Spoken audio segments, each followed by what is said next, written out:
Legate Sash. Unamuchangana hiyo mtau T-boy the big animal Well, it's your boy Shivers.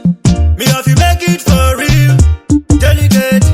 ungachuma mujini ni matela nyana twana Yokoko muranza mutege usamana yena Chikamwe wena abasatu wa wena Ungatangisi karuwa yena Famba uyalo malale kaka yena mutege usamana yena Muhanya shimwe abasati wa wena Ungatangisi karuwa yena Famba uyalo malale kaka yena Hai kutamusiyane vana vanhu vasala vambita na mfana Chungelela hambuka sibaba shitalunga mwana Kalela nikuzinya mwana mwana mino Timwaka watikatanisha Utamela kumutso Bambilu ya yena Vanwanyana wabachichanisa Kula mwana vani Yokoko muranza mutege usamana yena Chikamwe wena abasatu wa wena Ungatangisi karuwa yena Famba uyalo malale kaka yena mutege utsamana yena Muhanya shimwe abasati wa wena Ungatangisi karuwa yena Famba uyalo malale kaka yena Bendla wababa na mani manga ikulisa kama samanda uyimwe Asibama kapsitika mara machungelele ikala ikula Twana balwa imuti undi Ungopasane malefu se mukuli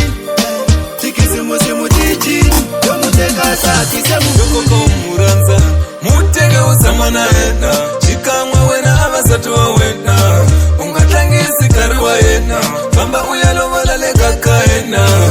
mutege utsamana yena Muhanya shimwe abasati wa wena Ungatangisi karuwa yena Famba uyalo malale kaka yena Hai kutamusiyane vana vanhu vasala vambita na mfana Chungelela hambuka sibaba shitalunga mwana Kalela baba nikuzinya mwana mwana mino Timwaka watikatanisha Utamela kumutso Bambilu ya yena Vanwanyana wabachichanisa Kula mwana vani Yokoko muranza mutege usamana yena Chikamwe wena abasatu wa wena Ungatangisi karuwa yena Famba uyalo malale kaka yena mutege utsamana yena Muhanya shimwe abasati wa wena Ungatangisi karuwa yena Famba uyalo malale kaka yena Bendla wababa na mani manga ikulisa kama samanda uyimwe Asibama kapsitika mara machungelele ikala ikula Twana balwa imuti undi Ungopasane malefu se mukuli